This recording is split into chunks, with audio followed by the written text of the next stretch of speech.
There is a strange moment that happens when you have too many interests. You start wondering if something is wrong with you.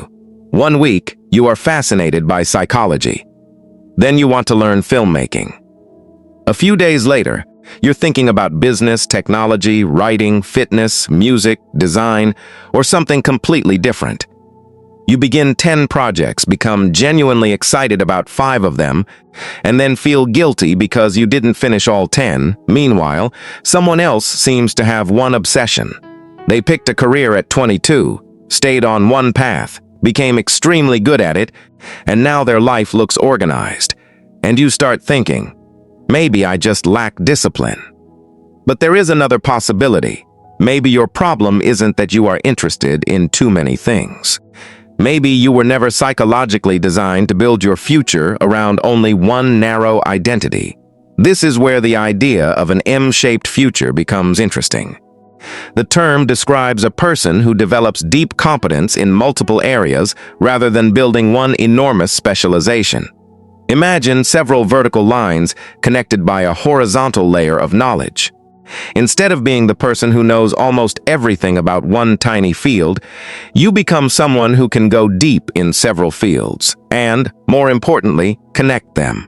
And that connection may be more valuable than any individual skill, because the future increasingly rewards people who can combine things that were previously separated. A psychologist who understands technology, a designer who understands business, a programmer who understands storytelling, a marketer who understands human behavior, a writer who understands artificial intelligence. The advantage isn't simply knowing 5 things. It's knowing what happens when those 5 things collide. But before you start celebrating your endless list of hobbies, there's an important psychological distinction. Having many interests does not automatically make you versatile. Sometimes, having too many interests is actually a way of avoiding commitment. And understanding the difference is where things get uncomfortable. Think about someone who constantly starts new things.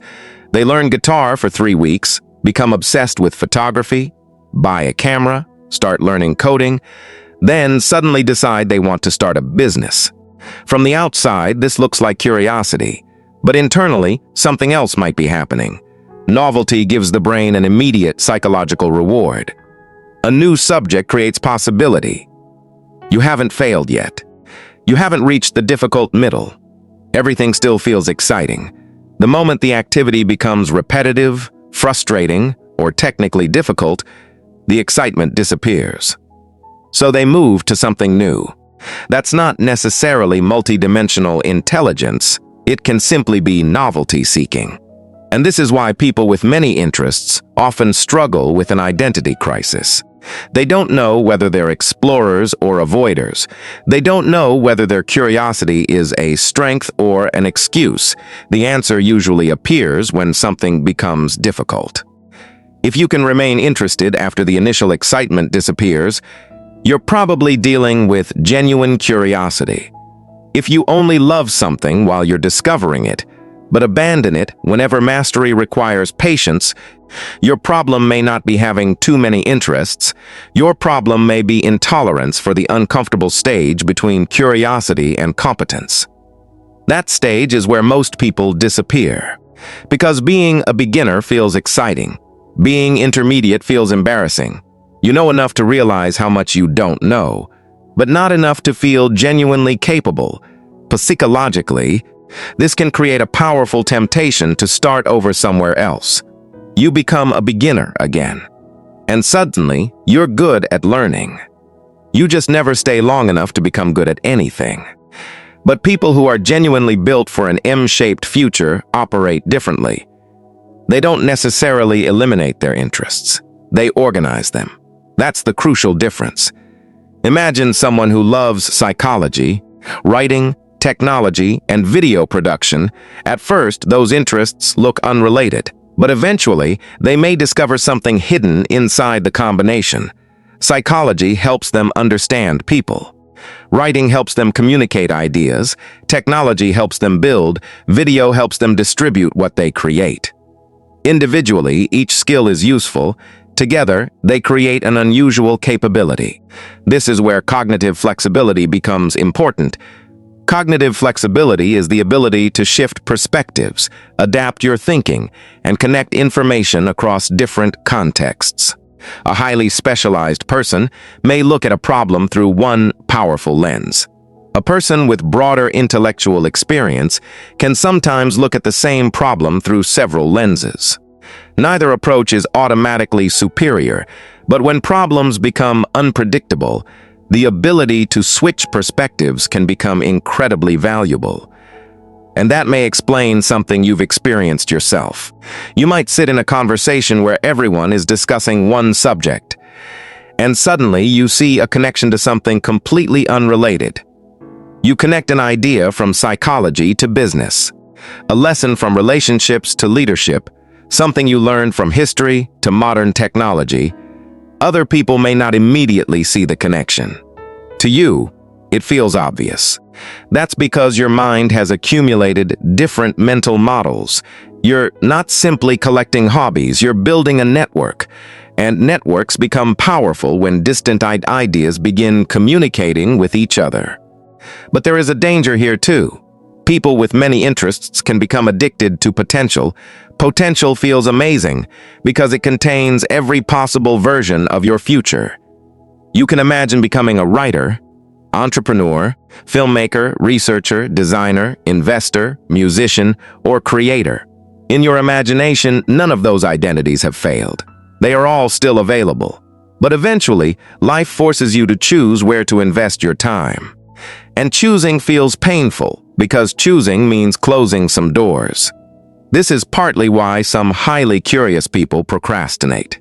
They aren't afraid of work, they're afraid of narrowing their identity. Because the moment you seriously commit to one direction, you have to confront reality. You might discover you're not as talented as you imagined. You might fail. You might lose interest. Or you might succeed and realize that the dream wasn't what you expected. Keeping everything open protects you from those possibilities. You can always say, "I'm interested in that." But interest isn't identity, and possibility isn't achievement. This is where the M-shaped future requires discipline, not the discipline of forcing yourself to do one thing forever. The discipline of deciding which interests deserve depth. You don't need to kill your curiosity. You need to give it architecture. Maybe you have 10 interests. That's fine. But perhaps 2 or 3 deserve serious investment. One might become your professional foundation. Another might become your creative advantage. Another might simply keep your mind alive. And the rest can remain experiments. This creates something psychologically healthier than trying to turn every fascination into a career. Because not every interest needs to become productive. Some interests exist simply because they make you feel more alive. The deeper lesson is that your identity doesn't have to be a single word. You don't have to introduce yourself as only a programmer, only a teacher, only a businessman, only a writer, or only an artist. Human beings are more complicated than job titles. The problem begins when society teaches you to believe that complexity is confusion. From childhood, we're often rewarded for choosing a lane. What do you want to be? As if the answer is supposed to remain unchanged for the next 50 years. But people change, technology changes. Industries change, interests change. And sometimes, the person you become is created by the combination of several versions of yourself. The teenager who loved drawing, the adult who became interested in psychology, the person who later learned business, the person who became fascinated by technology. At first, these identities may seem disconnected. Years later, they may form the exactest combination that makes you unusually valuable. That's the hidden power of an M-shaped mind. Not knowing everything, not being exceptional at everything, but developing several deep abilities and learning how they strengthen one another. So if you've always felt slightly uncomfortable with narrow definitions of success, don't immediately assume you're unfocused. Look closer. When you lose interest, do you run away from difficulty? Or do you keep returning to certain subjects throughout your life, even after years? Because repeated curiosity is different from random curiosity. If the same themes keep appearing in different forms, your interests may actually be pointing toward a pattern. Maybe you aren't interested in 10 completely different things. Maybe you're interested in one deeper question that appears through 10 different subjects. Someone fascinated by psychology, storytelling, history, relationships, and neuroscience may actually be obsessed with one thing: understanding people. Someone interested in technology, business, design, and communication may actually be obsessed with one thing: building better systems. The surface interests may change, the underlying question remains. And discovering that question can change everything. Because once you understand the thread connecting your interests, your life can stop feeling like a collection of unfinished experiments. It can start looking like a body of knowledge being assembled. You may not need fewer interests, you may need a better way to connect them. So the next time you look at your list of interests and think, why can't I just focus on one thing? Pause before judging yourself. Ask a different question. What keeps connecting these interests together? Because your future may not be built around choosing one box. It may be built around becoming the person who connects several boxes that other people never thought belonged together. And perhaps the most important thing isn't whether you are a specialist, a generalist, or M-shaped. It's whether you're deliberately building yourself or simply running from the discomfort of becoming good at something. Your curiosity can either scatter your life into hundreds of unfinished beginnings or become the raw material for a combination of skills that nobody else possesses in quite the same way. The difference isn't how many things you're interested in. It's what you eventually do with all of them.